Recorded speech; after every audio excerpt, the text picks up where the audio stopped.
Welcome to Go Live Vegas Studios, downtown, the heart of Las Vegas. This show is called Full Tilt Vegas. And we're going to do some Super Bowl here picks in about 20 minutes. Yeah, you can get my book. It's in the book Winning Ways, Avi. Yeah, you can Amazon, Google, Kindle. You can get it for your friends. You can get it on Barnes & Noble. Yeah, it's on Blackjack, Craps, and Roulette. I didn't want to do a book on horse racing. I think I contribute a lot here on my YouTube channel when I shot those videos here as 7 through 10 episodes.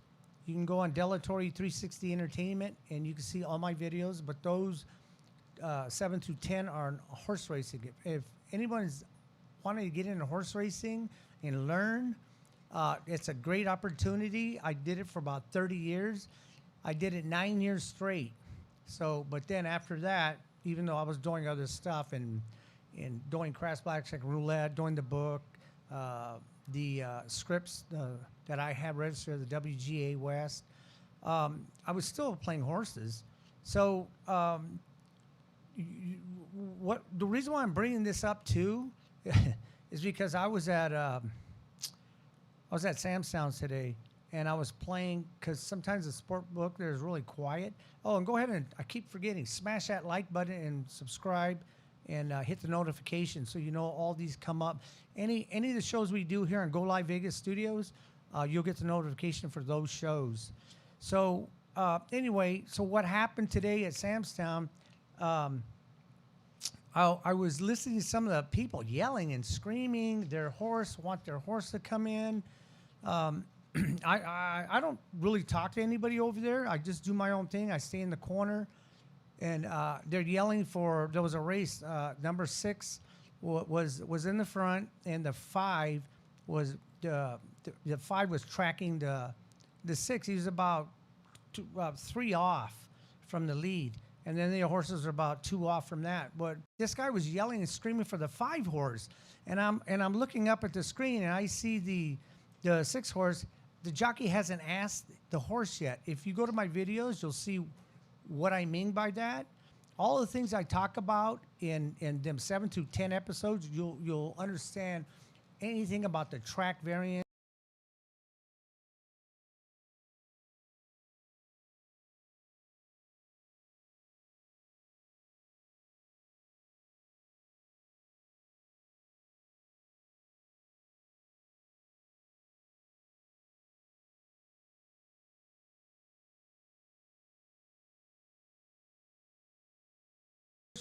He wasn't in full stride yet, but as soon as they hit the clubhouse turn, those horses have to switch leads. And unless it's a superior horse, and the horse does not switch leads, they'll probably either win or come in second or third, because the horse has to switch leads. It's like a horse hitting another gear. So I can tell the 6 horse, the jockey was just sitting on riding him. He wasn't even, you could see by the hands, they're not even moving really. The other one, you could see him urging the horse. Well, as soon as they hit the clubhouse turn, the jockey asked the horse on the 6. You can see him. He switched leads, and then boom, the jockey started. And 5 did come up maybe another length, but I already knew the jockey hasn't asked the 6 yet. So the 5 come flying, but the 6 just boom took off. And the guy was screaming and hollering all day. He was doing this all day for every horse. I think he won 1 race. And every one of his horses, he was screaming and hollering for the race he was betting. His horse either came in 3rd, 4th, or 5th. Excuse me. And then, so I was listening to him. And then there was a couple other guys doing the same thing. They're screaming and hollering for their horse. And I'm looking up at the horse. He's on the rail. He's in trouble. You got 4 horses in front of him. He's got to get out. And sometimes the rail might be bad. So if the rail's deep, it's called a rail bias. So you got to be aware of that. But what I want to do is I want to show you, Aaron. Let me show let's see if I can get the, well, it probably doesn't. Just go ahead and pop up. Which one is that? What is that? What's her name? Cara. Yeah, you see, okay, that one right there. Now, the other one has to be a $100 ticket. Okay, that horse, I had $100 to win on that horse. I was going to put more, but I kind of got there, but I had 100 to win on that horse, and I got back 370. I was going to put 200. So you move the decimal over. You see it says 740, so it's a $2 bet. So it would be $740 for $200. Now, a lot of people don't bet this kind of money, which I understand because in the beginning, that's it right there. Really can't pronounce that. What is it, Cynthia? But yeah, a lot of people bet, $5, $2. You can go win, place, and show. I started the same way. I used to go to the races on a Saturday for $25, and I thought that was a lot of money. I jumped to 40, then I went to $100, and I thought that was crazy. But I won't go to some of the simulcasts here. I got to have at least $500, or I won't go. 400 maybe. It depends, especially if I have a horse. I had a horse today. This one wasn't it. That was later on. I actually liked the 40. It was 31-1. He came out of the same race as that 5 horse that won. I don't know what happened to the horse. Maybe he's just in fire, but that horse might be a good horse. It was a 4 horse. But I actually was betting on that horse. So I played the exacta box, $10 exacta box on a 4-5, and I put 50 to win on the 4, but he was 31-1. But I mean, he came out, I think, 4th. But that was that one. And then I hit the other tickets there. One was a pick 3. Now, I one of the horses was I think he was 5-2, and the other ones were favorites. So I just happened to hit those, but it was a very, very competitive day. So sometimes it's really hard. Even people go, once you play them all, you can't do that because you have to times 2 times 2, then 2 times that, then 2 times. Especially you have 10 horses, you might have a $8,000 ticket. You can't do that. And then what happens if the favorites come in? So you're bringing those up. Anyway, one was I had that pick 3 only 5 times. Does it sit here? I had it 5 times. Yeah, it said I had it 5 times, and then I got back. What did I get back? $75. But I think I paid $40 for the ticket. But if the other horses would have came in, what was the other 2? The other 2 that I had, that ticket would have been a lot bigger. It just so happens that the 2 favorites came in, but I needed the other 2, but they didn't come in. But you gotta spread. It's called spreading. And then I had that exacta 6-1. I had that 20 times. So I think I paid $40 and I got back 166. But it was a very competitive day. So that's why when you go to the races and you play favorites actually win 1 out of 3. So don't get crazy on the favorites. I did that in the beginning, and I actually should show bet it. You make more money, put it to win. Win places show. You can do that. Win places show. You want to bet $2, $5 across the board. That's what it's called. Win places show is $15. And if he wins, you win all 3. If he comes in second, you win second and third place. If he just shows, that means he came in third. But you can go to Delatory 360 Entertainment, and you can see episode 7 through 10, and it teaches you everything you want about horse racing. The reason why I didn't write no book, because there's a friend of mine named Dave. He asked me, well, why don't I write a book? And I said, Dave, they're not going to listen to me. Who am I?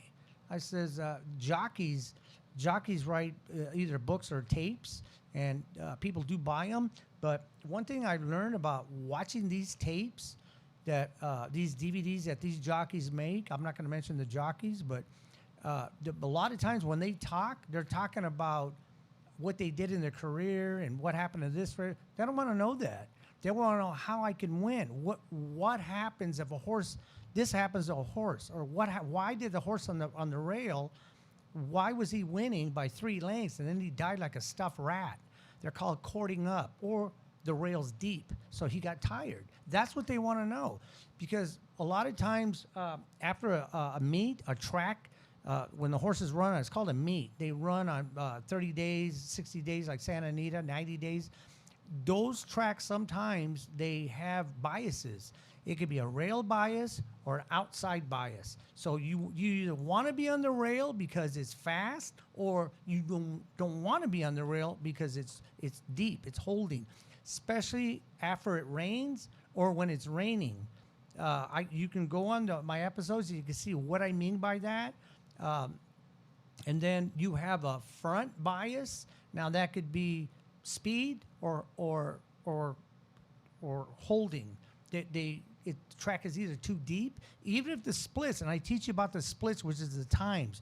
First 2 furlongs, then the next 2 furlongs is most important to me, and then the last 2 or one, and then the last 2, because sometimes they split it up. There's 1 furlong, and then it goes 2 furlongs, but you gotta look at the time. They should be coming home. It depends on the track. It should be coming home. If the track is normal, it should be coming home in about 10 and a half seconds, maybe 11 for 2 furlongs. They should be coming home. Is it 2 furlongs? Now I'm trying to remember, because some tracks go 6 and 6.5, 5.5. That's a half a furlong. And between those furlongs, they should be running probably 5 would be great seconds, or 6, somewhere around there, but sometimes they do 7. So you have to do the math. And I explain all that in my videos. But it's a science. Horse racing is a science. It's not like people think, I see horses running around the track. That's not what's going on. There's equipment, blinkers. There's a quarter, half, full set of blinkers, just because they're come around the crowd and they shy away from the noise, so they want them focused. That's why they wear blinkers. The shadow row is because they're jumping shadows, so they have that roll over their nose, and they won't jump that shadow. That's what that's for. Even if a horse stopped jumping shadows and they've been wearing that for a long time, it's not a good idea to take that equipment off, because the horse will run different. It's not used to it. And then the horses might get Lasix, which is a medicine for they don't bleed in their lungs, because they bleed out through their nose, and then they stop running. That's how they pull back. So they either give them a shot of Lasix, which would be not the full dose, and then if they come back and they're still bleeding a little bit, they'll give them the full dose. And when you see a horse getting Lasix for the first time, you look at that horse very carefully, and what you do is you see the workouts when he ran last. Now workouts should be every 7 days. And you see how the workout's out. Usually the workout before the next workout, the last 2, that one should be the one you're looking at. And then, because they don't want to burn the horse out, so the next workout, they might breeze them. It depends on the distance of the track, a mile. They'll probably maybe go 6 furlong or 5 furlong. If it's a sprint, they'll go 3 furlongs. But it's the way they train the horses. And then they got Butte, which is like an aspirin. So they give them that, and you'll see the little initials on the bottom in some forms. When you buy the form, which you should follow the form, it gives you all the symbols so you know what they are. And then there's, like I like to say, a lot of guys cringe when they hear this, but when a horse gets gelded for the first time, look out, because sometimes without that extra baggage or weight, it's just because the horse had problems running, and that's why they do that. And sometimes those horses are long shots, and I caught a 23 to 1 one time. There was 3 that day. I only caught that 1, but it was worth it. And that means they've been gelded for the first time. There was a horse one time, he was gelded, he got Lasix, and he got blinkers. He got the 3, and I go, I had to throw that horse in there. He got second. But huge difference, because the horse wasn't doing anything. He was coming 5th, 8th, 6th, 8th. He wasn't doing anything. They gave him those 3, and boom, just took off. So you can find all this information out, Delatory 360 Entertainment, and you can go to 7 through 10 and find all this information out. And I go through everything that you should know. I mean, it's some people, when I talk to people about horse racing and we start talking about the track, whatever meet they're at, or the surface, or the bias, or the fractions, the equipment, or who the trainer is, and the breeding is very important. 30 slews are like speed freaks. 30 slews, Devil's Bag, those are really fast, and you get mudders. You ever see that Seinfeld episode? His what was it? Yeah, he's a mudder. His mother was a mudder. His father was a mudder. That is so funny. That I did talk about in my episode. I think it might have been 10 or 9. And I tell people this all the time. This is so funny because if it's raining, say it rains like 2 days, it depends how much it rains, even if it rains real hard, and then it stops raining, or it's raining hard. Everybody's saying, oh, I got to look for a mutter. I got to find a mutter. How do you know who the mutters are? You got to go. It's usually, now, Bertrenda was a huge one. Skywalker. There was Cielo. Those were huge. I used to carry a list when it was raining. Sometimes it rained for 3 weeks. And that's really important because some horses do like the mud. But like I always tell people, you ever go to the beach and you see when the waves come in and they go out? Have you ever seen how hard that sand is? Well, go over here 30 feet from the ocean and try to run on that. And then go over there and run on that hard surface. You notice you can run? It's the same thing when it's raining. When it's raining on a track, it's not muddy. The track is fast because the rain is pounding that sand and it's making it like a rock. And so you look for front runners. And you can see that in the forms. They've got a bunch of ones in front of them. They might be ones and then might be twos, but those are front runners. And then you see other horses, if you look at the last 4 races and 4 or 5, you'll see that those horses don't run to the front. They're like 6 back, and then they go to 1, or it might be 8, and they'll go to 2 because they're closed. They're called closers. And those horses, on that day when that track is like a rock, you better not bet those horses. It doesn't mean they're not going to win, but more likely the ones in the front are going to win because the track is like a rock and you're front running. So before they run that day, if Santa Anita or Del Mar know it's going to rain, they usually seal the track. And it's like you'll see these giant presses, and they're just flatten the track. And usually that seal might last 3 races. It depends how many horses ran. But after a while, that seal is called broken, and then the track, you got to start watching the track, especially if there's still water on it, the track will become muddy. And if it's not raining no more, then you start looking for mudders. And usually the horses that are front runners that run to the front, or somewhat horses that are 1 or 2 off the pace, those horses will run to the front, and the horses in the back, they don't like it because all that mud's getting kicked in their face, and they shy off. There's a lot of horses they're starting to run really hard, and then they get that mud, and you'll see them flinch, and they break their stride. So a lot of the jockeys like to run to the front when it's muddy, and they know it's muddy, and you can see it's muddy. The way you really know when it's really bad, you notice the trainers will tie the horse's tail. Because sometimes if they don't do that, that horse will pick up anywhere from 7 to 10 pounds of weight. So that's why they do that. And all this information, you can go to De La Torre 360 Entertainment, and you can see 7 through 10. And it took me actually 9 years. I learned all this information from, I guess, 90%, I guess I could say, from Gary. He was an older gentleman that I sat down. He actually started talking to me. He didn't know me, and we just started talking, and he talked and I listened. Believe me, he talked and I listened. I was absorbing everything like a sponge. And the other 10%, what I know, I've learned from different guys or just experience.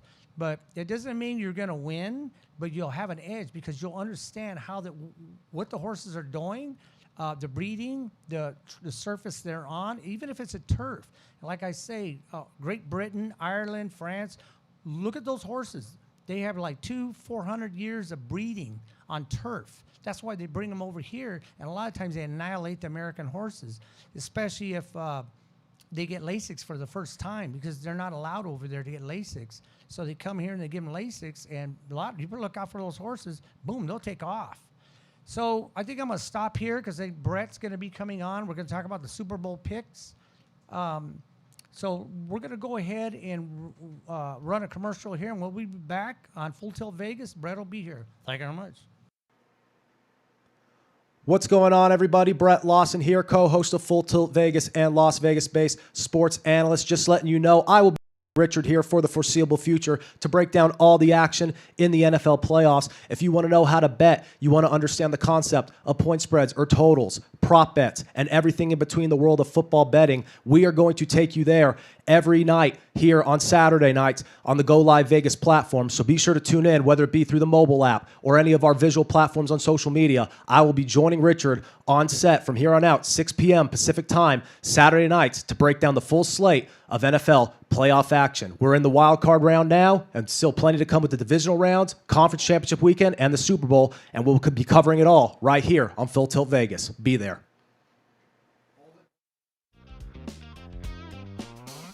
Welcome back here to Go Live Vegas Studios. Full Tilt Vegas here. We're going to do the, we're planning here to do the Super Bowl picks.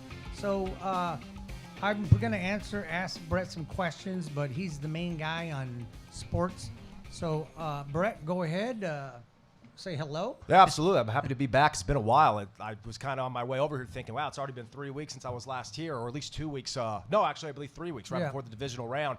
And what has been an incredible NFL postseason. We can only hope that that trend continues come tomorrow for Super Bowl Sunday. Now, obviously, the matchup itself, in terms of the storylines heading into the game, not as heavy on the narratives as some of the games we've seen in the recent past. Again, for a long time, we've had a lot of New England. In recent years, we've had Kansas City. We've had this transition from one dynasty to what we think is going to be another dynasty. And then out of the blue, we have two teams, such as the Bengals and the Rams, two teams that took a very different route to get to this point, respectively. The Rams, really well built structurally through the draft, but addressed some key pieces in the offseason and at the trade deadline that really allowed them to get over this hump. And essentially, at that Week 18 loss to the San Francisco 49ers, kind of jumpstart with that wild card win over the Cardinals in that opening round to get to where they are now. Each week we have seen the Rams look better and better and better. We talked about it on this very show, sitting at this very set. I liked them against Tampa straight up. I liked them against San Francisco straight up, even though I like San Francisco to cover. So it's been a kind of a case where teams have been able to keep it close against the Rams. They've been able to cover the spread, but the Rams have been able to walk away with the win. And what I like to talk about with Richard, they've also presented several hedging opportunities. Now, that's just looking at the Rams. Again, a team that made a lot of key moves to address key positional units that could allow them to get over that hump and into the Super Bowl. The main of them being actually, though, before the season got going nearly a year ago when they brought in Matthew Stafford and traded Jared Goff over to Detroit. But the Bengals, however, just a year ago, 4 wins. Joe Burrow's rookie year is cut short with a brutal ACL injury. His recovery goes exceptionally well. The ligament damage in his knee does not hinder him at all. He looks sharp all year long, especially down the stretch.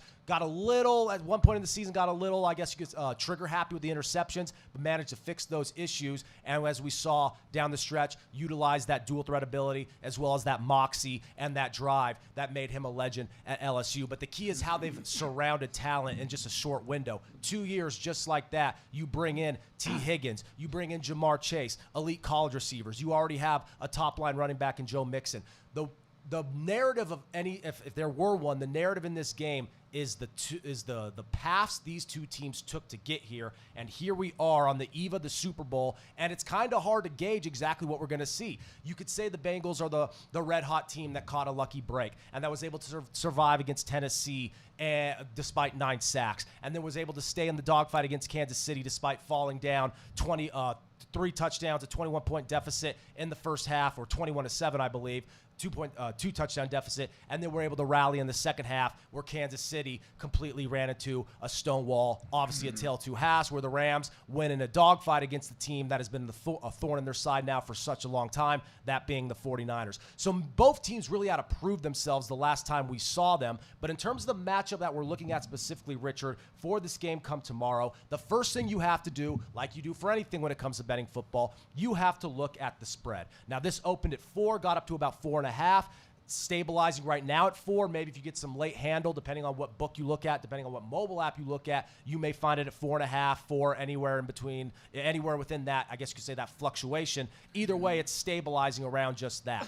With that line as it is, I am perfectly comfortable taking the Bengals. So my first official pick right off the back right here on our full tilt Super Bowl special, my pick against the spread for this game is the Bengals getting the 4.5. I like Joe Burrow getting the 7 against Kansas City. I like Joe Burrow getting the 4.5 against LA, even though in both those instances, I thought Cincinnati was the inferior team. Cincinnati's one of those teams that stays on the ropes. They stay in the pocket. They stay in the fight. And much of that is because of the way their quarterback plays. He's the type of guy who, it sounds cliche, but he truly has that never say die, it ain't over till it's over mentality, where the Rams, a little bit different. Rams tend to function better when they play with a lead. They can establish the running game a little bit more, take less pressure off of Stafford and incorporate the play action, and then allow that elite pass rush, Aaron Donald, Leonard Floyd, Von Miller, Greg Gaines, A'Shawn Robinson, to pin their ears back and unleash terror, as we've seen they're able to do as well. So when you add all these things into play, the fact the Rams have probably the best defensive front in football, a defensive front that only got better at the trade deadline with Von Miller, against the weakness of the Bengals being the offensive line, a lot of things in this matchup right here, less than 24 hours away from kickoff, point to the Rams. However, when you go beneath the surface, you have to look at how the Bengals match up with the Rams in certain positional units. Yes, in the trenches, the favor goes to the Rams. The question is, how will the Bengals defensive front play against the Rams offensive line? Will Sony Michel and Cam Akers be a factor in the running game? If they're not, can those defensive ends, who had a great second half against Kansas City and Mahomes, Sam Hubbard, Troy Hendrickson, can they pin their ears back and they be the ones, ironically, who ultimately make the difference in how they get after Stafford? I think this game, and it's not really a secret to say so, most of the time football tends to play out that way anyway, but this game in particular, I think, despite all the flash on the outside, the explosive playmakers on the perimeter, the Jamar Chases, the Odell Beckhams, the Cooper Kupps, the T. Higgins, all these elite weapons on the outside, I truly think this is going to go back to what happens on the inside and the interior in between the tackles, and how that Rams defensive line is able to control the tempo, or I guess you could say control the game and force Cincinnati's hand in terms of their play calling. Zach Taylor did not throw the ball a lot in the AFC Championship game on first down. You have to wonder if he does that more just to keep this Rams defensive line a little bit more humble, a little bit more honest, because if you are consistently running on first and second down and setting yourself up for those long passing situations, it could be a long day for Joe Burrow. Now, again, the man survived 9 sacks against Tennessee and won. The man was, the entire second half, was running for his life against Frank Clark and Chris Jones, and Kansas City was able to escape and make plays. He is capable of, I guess you could say, of dealing with pressure in his face. But that is not something you still want to see happen. If you're Cincinnati, you have to do everything in your power to keep this Rams pass rush away from you. And that's why I think, Richard, Joe Mixon, the running back, is going to be a big deal in this game, whether it be the inside runs, the outside runs. He doesn't need to break off for big gains, but he does need to get the ball consistently, because it'll make things easier for Joe Burrow, and it'll also allow things to just balance out over the course of the game. Cincinnati, if they are going to win this game, Richard, they need to truly stretch it out to where you are in the fight for the entirety of the game and you have an opportunity to be in the game and score late. The Rams want to get this done early. If you're the Rams, you want to score early on, which is why, and I'll get to this in a moment when we cover the props, if you are the Rams, I believe you want to score early on, try to get up to a 10 to 14-point lead, so then you can unleash that pass rush, put more pressure on Burrow, and take the ball and maybe out of Mixon's hands and force a passing attack that, if you utilize too much in Cincinnati's side of things, could spell doom, given how that Rams D-line can capitalize if you can't run the ball and slow them down. So I think that's going to be the key. Can Cincinnati's offense slow down Stafford and Kupp and that McVay offense enough to where Joe Burrow and company can kind of stay in the fight? Again, it's a 4.5-point spread. I could see at one point even this game maybe even get into a 7 to 10-point deficit, but Cincinnati doing enough to battle back in it late. So that's going to be the ultimate question. Can the deficit early on be tight enough to where the Rams can't just dictate and impose their will in the trenches? They'll have to be balanced, they'll have to be humble, and it'll allow Cincinnati and Joe Burrow and Zach Taylor to open more things up. That's why if I think you see a 7-7 game early on, this could be a really fun game throughout. If it's 14-0 early, Cincinnati's going to need to answer. If not, it could go south fast for the Bengals. So that's ultimately what I think is going to be the difference, how they get Joe Mixon incorporated into the offense to keep the pressure off of Burrow while also making the Rams defense respect them a little bit more. Yeah, that sounds great. We got a lot of traffic. right now on the platforms, we got Sweden in the house, all the way from Sweden. We got a lot of traffic. People, you want to call in, it's 855-502-4321 and hit the 1 for the studio. I can't see that far. Brett, right here. Where We're getting right here on Twitter. We're Oh, getting absolutely. I think it's because of all the hype on Joe Burrow. That's a great feature, by the way. I love the little tweet blurbs. Yep. Hope he doesn't trip up in the Super Bowl. And Joe, I mean, he says it all right there. You got to wonder. Burrow thrives in these moments. But again, 2 weeks in between, a lot of speculation. He has not faced a pass rush like this. I'm not counting him out. I learned that years ago when he was at LSU. You don't count Joe Burrow out. However, it shouldn't mean that you override or overshadow what the Rams bring to the table. I think if there is a narrative here, because again, there hasn't been a big one like we've seen in some of these past years with the Brady and the Mahomes and so on and so forth. Last year with Tampa Bay and everything in between. I think what we're seeing this year is we're kind of latching on to a narrative, and since a lot of people, I think, don't want to see the Rams win for the fact that despite them being in the number 2 market, they're not a huge public team, and I think a lot of people, now that they realize Kansas City's out of the mix, thanks to the Cincinnati Bengals, they want to see that pay off. They want to see some pay dirt and some, this crazy journey for Cincinnati, who was a 4-win team just a year ago, and really has positioned themselves to get here off of 2 drafts and 2 drafts alone. I think people kind of have latched on that feel-good type of story, and I think people now want to see Cincinnati cap this all off. Completely fair, and I can't blame you, and Cincinnati has been very, very impressive down the stretch. I don't care if you want to call it luck, because here's what I'm looking at. I'm looking at how they are against the spread, and I'm not even talking about the final stretch. They're 9-4-2 against the spread this year compared to the Rams 6-9-1. All the success I've had for the Rams on this very show, Richard, is betting them via the money line, which they've been successfully been able to cash in on since they've won the game, as well as the props. I have not touched them against the spread, where the Bengals, even on the show where I picked against the Bengals, such as against the Tennessee Titans and against the Chiefs, I picked them to cover both those games. So even though I've picked against the Bengals in the outcome, I have still walked away a successful bettor with a cash ticket because I'm betting the spread. And that's why I wanted to open things up here tonight right off the bat by emphasizing my official play on the game is Cincinnati plus 4.5. Even if it's Cincinnati plus 4, I'd feel comfortable jumping on that. My overall feel for this game is the 27-24, 24-21, maybe 24-20 type of range. I think the Bengals fall right around the number, and I also think this game is a little more low scoring than people let on. 48.5 is the total as of right now, and it has not shifted much, Richard, in the past 2 weeks. I would lean the under slightly, but not enough to play it. I'm staying away from the total. Plus, this is just me personally, and I say this all the time, not only bet what you know, but bet what you'll actually maybe have a chance of enjoying, to where you're not watching the Super Bowl on Sunday for 4 hours, hating life because of the way you bet it.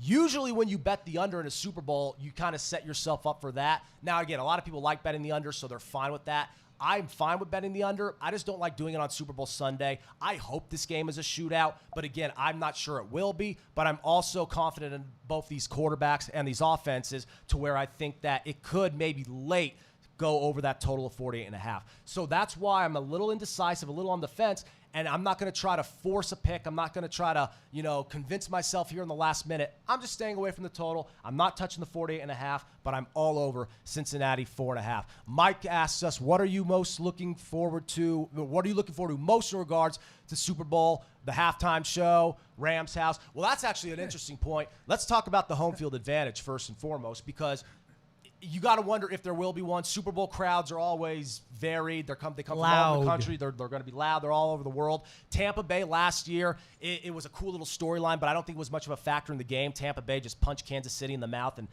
unleashed their pass rush. I don't think the crowd really had much to do with it. I think no matter where you were playing, that was going to be the case. And I think that's kind of the story here. I think it's cool that the Rams are playing at SoFi. I cannot wait for the halftime show.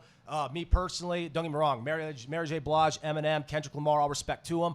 Me personally, I believe this is a G-Funk Super Bowl halftime show. So as far as I'm concerned, they are just features. It is all about Dr. Dre and Snoop, and I hope they have one heck of a medley. I have an inclination of what the song choice is, the song list is going to be in terms of the song choice. But either way, that's going to be awesome.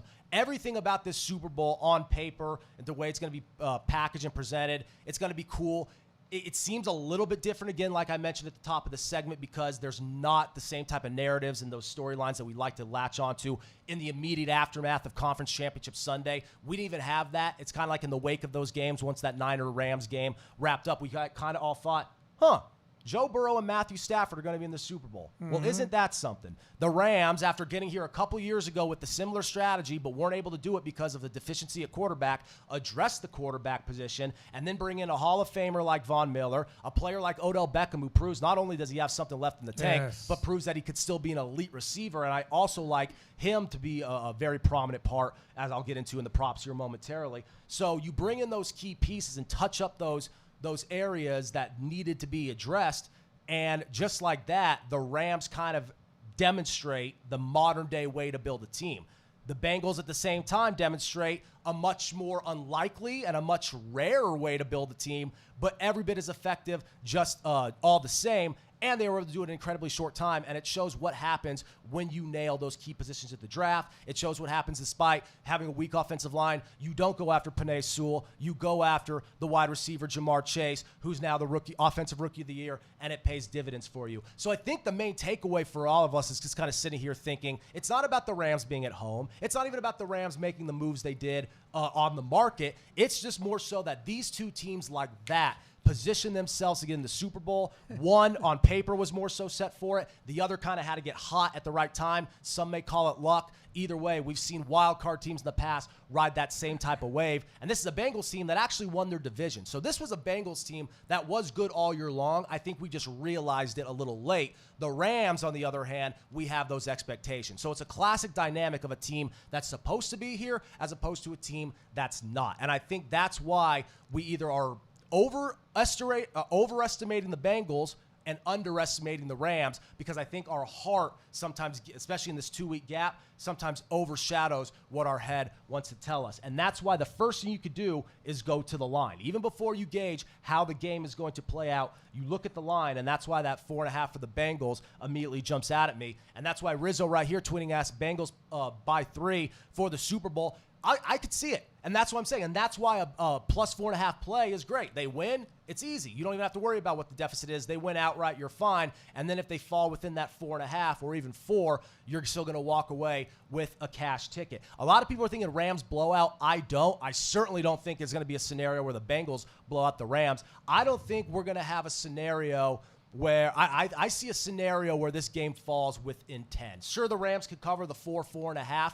I don't think we're going to see a 2-touchdown differential here when it's all said and done. I think this is going to be a close game, a little bit more low scoring than a lot of people let on, and I think both quarterbacks will probably open it up a little bit more in the second half rather than the first half. I think tempo and balance is going to be very big for both the Rams and the Bengals, and that's why Cam Akers, Joe Mixon, Samaje Perine, Sony Michel, all these guys, kind of like how James White used to play a role for New England back in the day, these are the guys who I think really may make the difference in the game and may be considered the heroes when it's all said and done.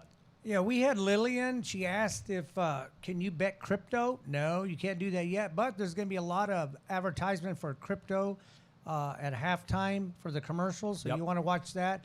I don't know if it's Snoop Dogg. They're going to be showing one of his NFTs that's non-fungible tokens. So they're going to be doing a lot of, so you can see crypto's not, people think it's a joke or it's a scam. It's not. It is eventually, blockchain is going to run this planet. So you better get involved with crypto because it's coming. A lot of countries are already adopting it. Russia just said they accepted it. They're going to be using Bitcoin. So people better jump on it. And you can go, I'm going to give this guy a plug. Crypto Jeb, he's one. He's a huge one. And the other one is BitBoy.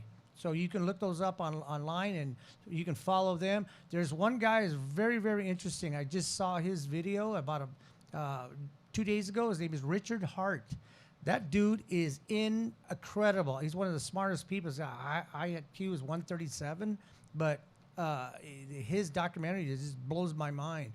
This is incredible. But anyway, crypto's coming. I have Cardano and Gala. That's the two I have right now. I think Cardano eventually is going to be one of the biggest of all of them because of the platform and what it does.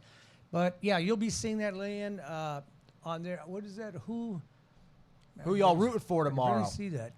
Well, that is a good question. I'm essentially rooting for the Bengals to cover because that's where I'm not counting the player props, which we'll jump into in a second. Right off the bat, I'm hoping the Bengals cover. So whether the Bengals win, which would be a great story, that'd be great for me because I cash out. But if they lose, just lose within 4.5. And I think, again, that's ultimately what it's going to be. How are you going to hedge against that? Picking the Rams to win. The Rams to win. And I'm not hedging against that because I'm not playing the Rams to win. But if I did want to hedge, that's what I would do. My prediction is the Rams to win. I do believe the Rams win the game. Like I said, I think this is going to be around a 24-21 type of total. I think we're not going to see a whole lot of late game drama because I think we'll see a fourth quarter where the Rams are then able to kind of solidify their lead, and then it's going to be on Burrow to do something late. Is he capable? I'm sure he is, because if you give Burrow the ball with time, he can make anything happen. I just don't think the Rams are going to – I think the Rams are going to put their foot on the throat once that time comes. Kind of like what they did against the 49ers. Now, again, a lot of that was off the bonehead move by Jimmy Garoppolo. But we saw the Rams kind of seal the deal late.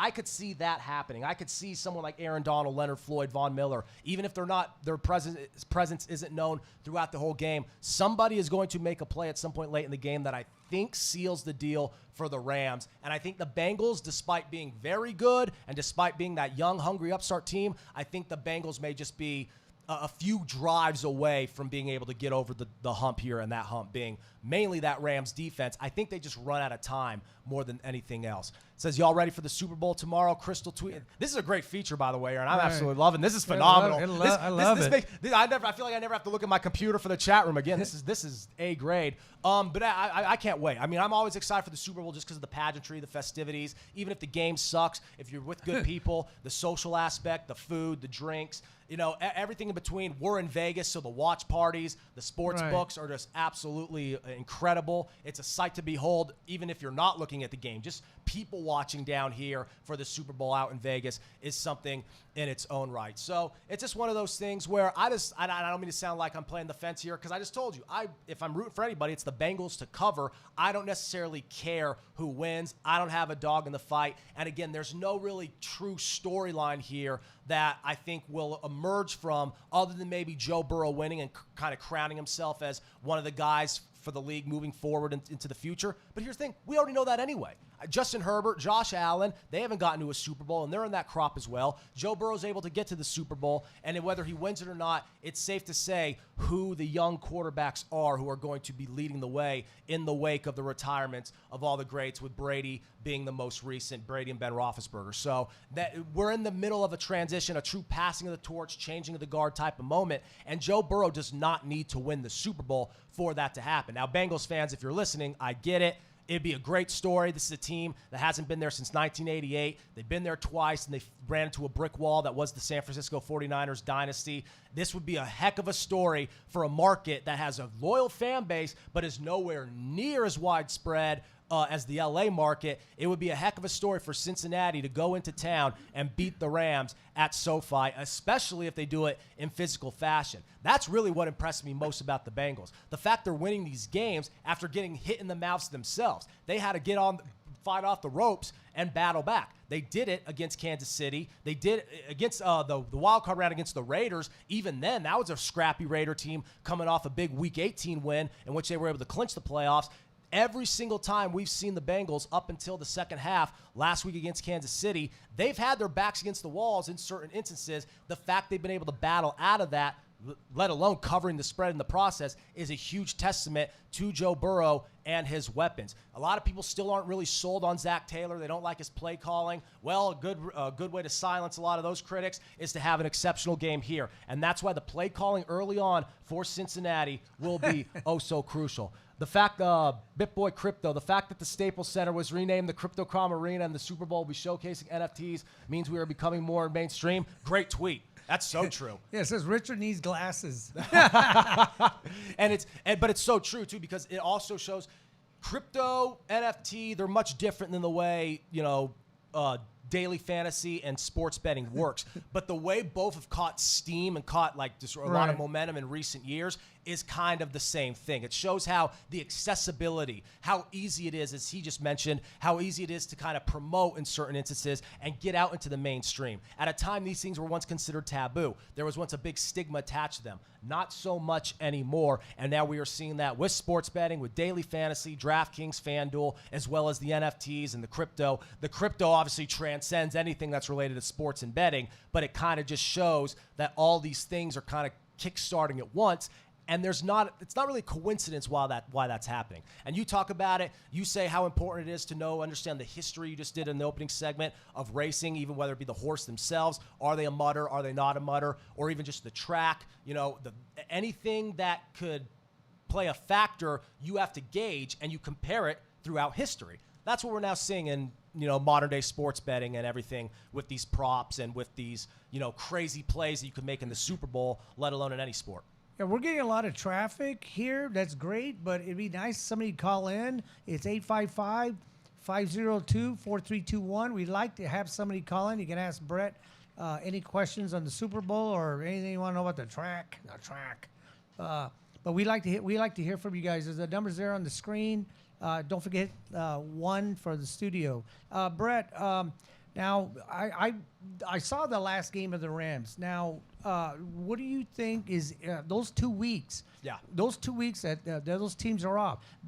They go through and make sure everybody gets healthy. Yeah. Because there wasn't really anybody hurt, right? No. Most of the main injury was the injury to Tyler Higbee, the tight end, which allowed Kendall Blanton, the backup tight end, to really emerge and play a huge factor in that NFC Championship game against San Francisco. And I'll actually get to more to Blanton more here in a moment. But absolutely, other than the Higbee injury, and even in the immediate aftermath of that game, people thought Higbee may be a go. They've been monitoring his status. But there hasn't been anything, I guess you could say, crucial.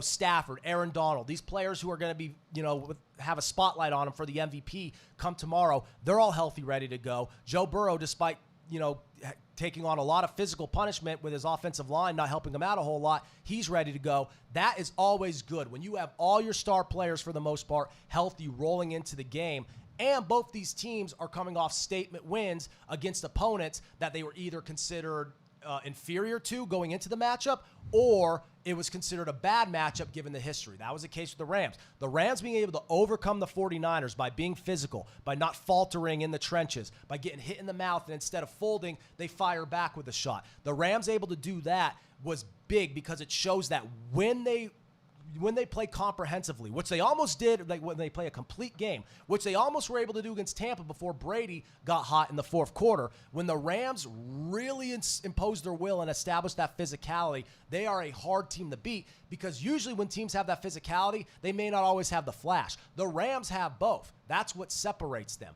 The reason why I think the Bengals match up, interestingly enough, is because the Bengals have an element of flash too. It's that element of flash that allowed them to win the division. It's that element of flash that allowed them to get out of a tight jam in the wild card, divisional, and conference championship rounds, as we've seen this whole past month. So both teams are healthy. Both teams have had 2 weeks. That's why it's so much, rather than the overall health and durability of the players, so much of this, I think, is going to come down to game planning. It's easy when you have Andy Reid and Bruce Arians and Bill Belichick to kind of sit here and speculate the night before of what this game plan is going to be. We have 2 young coaches.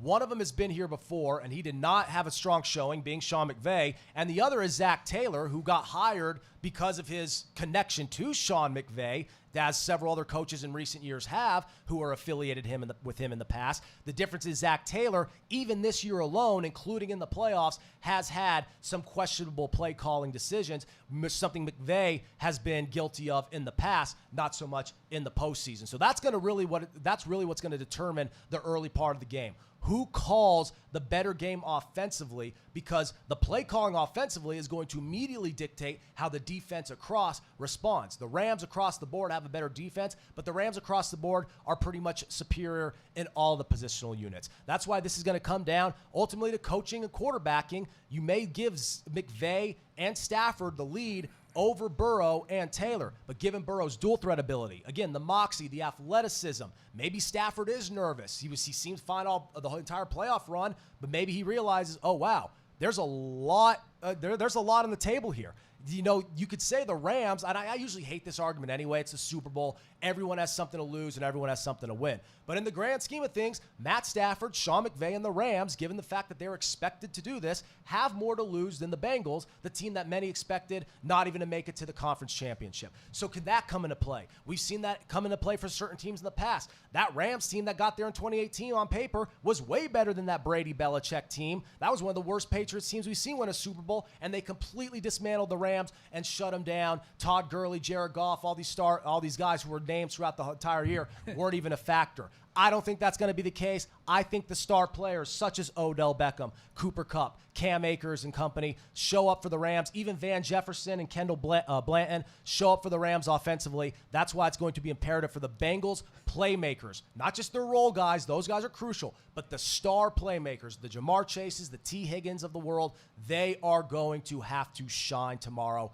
if the Cincinnati Bengals want to win this game. Yeah, Manny says, how do the Bengals make it to the Super Bowl with no offense? It's unreal. It's unreal, and it's almost a testament to how even when we think we have the league figured out, whether it be through the draft, whether it be through following the teams through the regular season and free agency and the trade deadline, injuries, betting, all those things coming into play, we still really don't know what the hell we're talking about. But at the same time, we do, because it was so easy to sit there at the beginning of the season saying, oh, the Rams are going to be one of the 4 best teams in the league. And at the trade deadline, after bringing in Von Miller and Odell, oh, the Rams are the favorite to win the Super Bowl. Well, here they are, and they're favored in this game tomorrow. So it's a perfect dichotomy of a team that kind of has made us seem smart compared to a team that's kind of made us seem foolish. And I think that really is the main headline. We sometimes, in these 2 weeks, we especially in the media, we focus so hard on what's the main takeaway going to be here? What's the Monday morning headline going to be?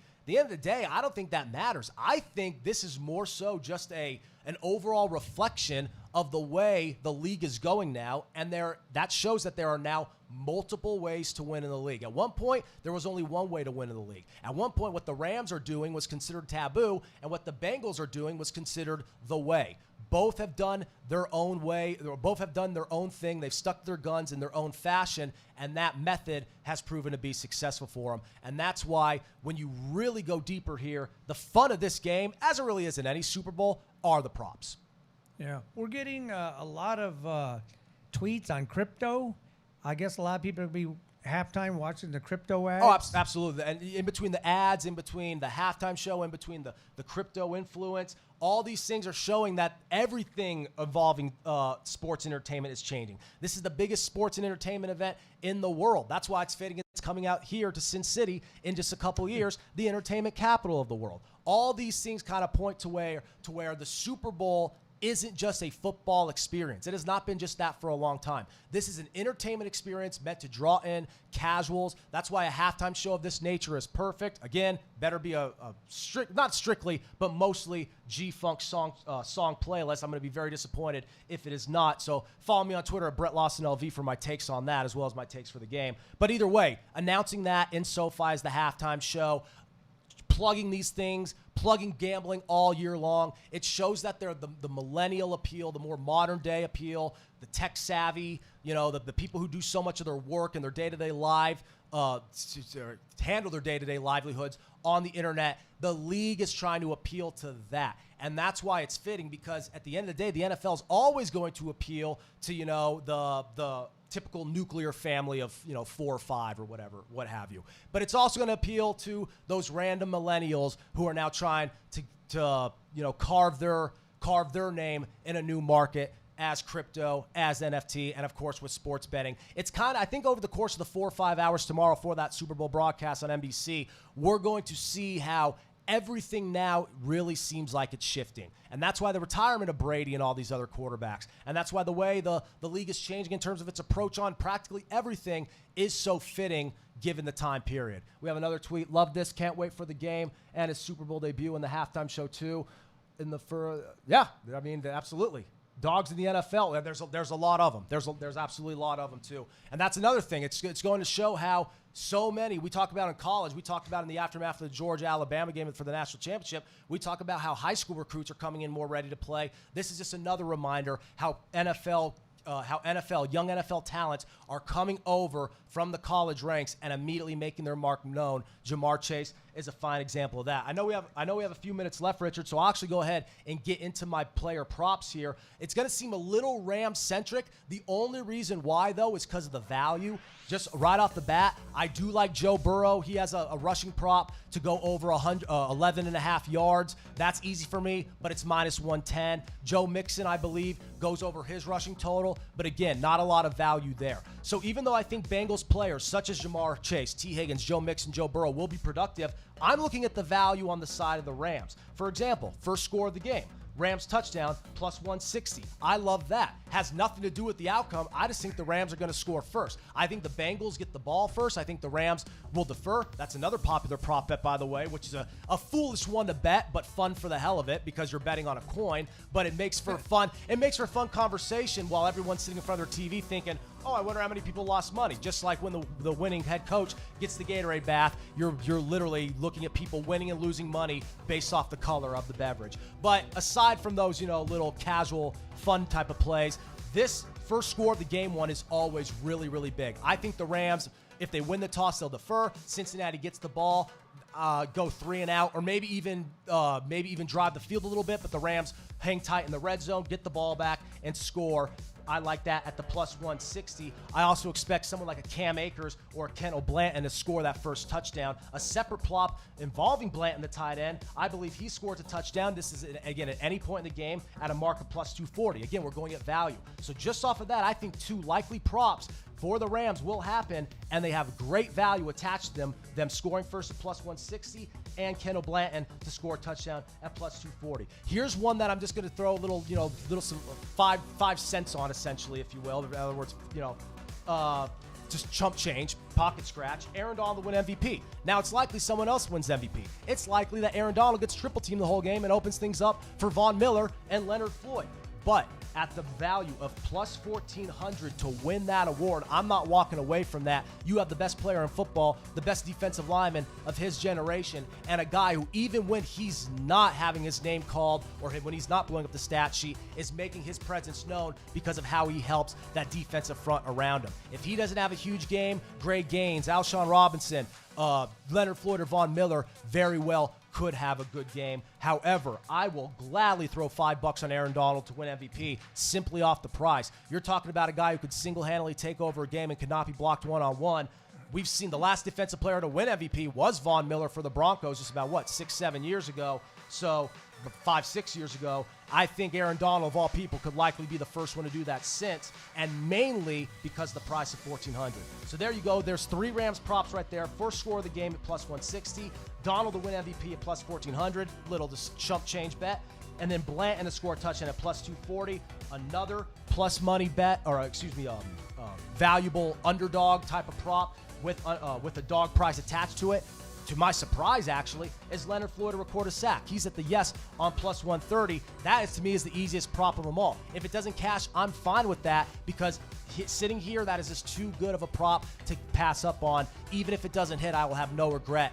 Again, Aaron Donald will play a factor, as will the rest of that interior defensive line, and that will allow Von Miller and Leonard Floyd to make their presence known late in the game, especially if the Bengals cannot run the ball and Burrow is going to have to do it with his arm. That's when that pocket's going to be collapsing, and I think Leonard Floyd at one point in these 4 quarters brings Joe Burrow down for a sack. So there's 4 Rams props for you right now, as well as Joe Burrow going over his 11.5 rushing yards. I think his legs once again play a factor. Maybe not in the same way they did against Kansas City, but that mobility will be needed, and that athleticism will be demonstrated with guys like Leonard Floyd, Von Miller, and Aaron Donald chasing after you. I also think Joe Mixon's role, he may not blow up the stat sheet, but Joe Mixon just having the ball in his hands will be just absolutely crucial. He may go under his rushing total of 67.5, but I think he does score a touchdown at some point in this game, and I think he has a couple of receptions that are longer than 10 yards. His prop for reception, longest reception, I believe, is currently at 11,